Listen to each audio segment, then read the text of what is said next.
नई वीडियोस देखने के लिए मेरे चैनल को सब्सक्राइब करें और साथ ही बेल आइकन के बटन को प्रेस करें। बिस्मिल्लाहिर्रहमानिर्रहीम। अस्सलाम वालेकुम फ्रेंड्स, कैसे हैं आप सब। उम्मीद है कि आप सब खैरियत से होंगे। आज हम ये बहुत खूबसूरत और डिसेंट ट्राउज़र डिज़ाइन बना रहे हैं।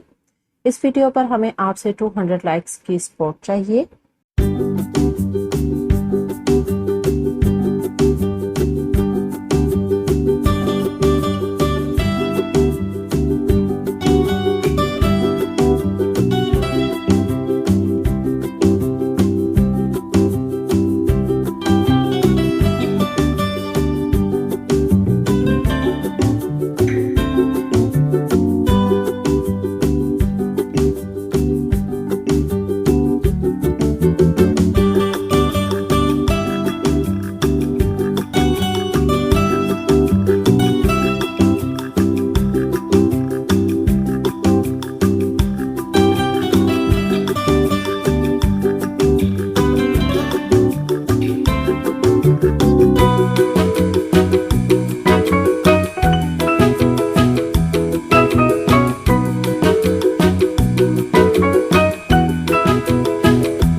खूबसूरत और स्टाइलिश ट्राउजर डिजाइन रेडी कर लिया है। अगर आपको हमारे इस ट्राउजर डिजाइन की वीडियो पसंद आई हो तो अभी इसी वक्त हमारी वीडियो को लाइक करें और अपने दोस्तों के साथ शेयर करें। और आप हमारे चैनल पर न्यू हैं तो हमारे चैनल को सब्सक्राइब कर लें और बेल आइकन को प्रेस कर लें ताकि हर न्यू वीडियो आपको टाइम पर मिलती रहे।